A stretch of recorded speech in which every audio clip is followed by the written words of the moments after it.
আরো বেশি আন্দোলন ইনশাআল্লাহ তাবারক ওয়া তাআলা হবে।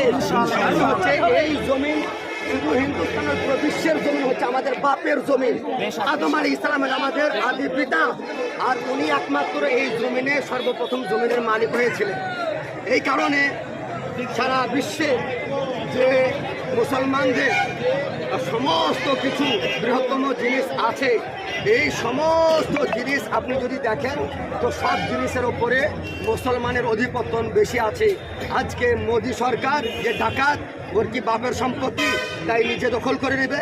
যোগীর বাপের সম্পত্তি না কোনো অন্য কোনো রাজনৈতিক নেতার বাপের সম্পত্তি, এটা মুসলমানদের সম্পত্তি এবং আল্লাহ তাবারক ওয়া তাআলার নামে ওয়াকফ করা হয়েছে। অর্থাৎ এটা হুকুকুল্লাহ, আল্লাহর হক। মুসলমান যদি চায় যে দেশবাসীকে দান করে দেবো, এটা মুসলমান পারবে না। কিংবা যারা হড়প করেছে যদি আমরা চাই মাফ করে দেবো, তাও মাফ করা যাবে না। কারণ এর বিরুদ্ধে লড়াই করা প্রত্যেকটি মুসলমানের ওপরে নামাজ পড়া যেমন ফরজ আইন, এর প্রতিবাদ করাও হচ্ছে ফরজ আইন। কারণ এটা হুকুকুল্লাহ, আল্লাহর হক। এই কারণে আমি বলেছিলাম যে মুসলমানকে ঘাবড়ালে হবে না, মুসলমানকে ঘাবড়ানো যাবে না। আর দুনিয়ার মুসলমানকে বলবো घबराले चलबे ना। এই কারণে যে না घबराओ मुसलमानों, खुदा की शान बाकी है, अभी इस्लाम जिंदा है, अभी कुरान बाकी है। और ये मुनाफिक जालिम डकैत ये मोदी योगी काफिर क्या समझते हैं जो बिल पास करके अपने दिल में हंसते हैं।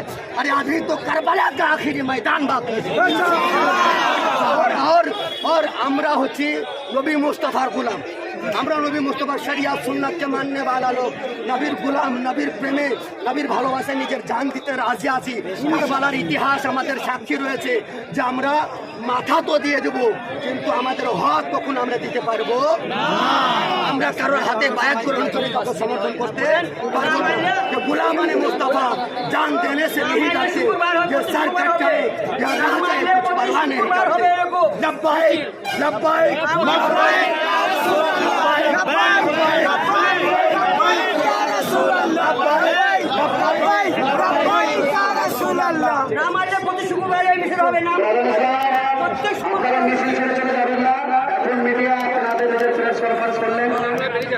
আপনি যে সময়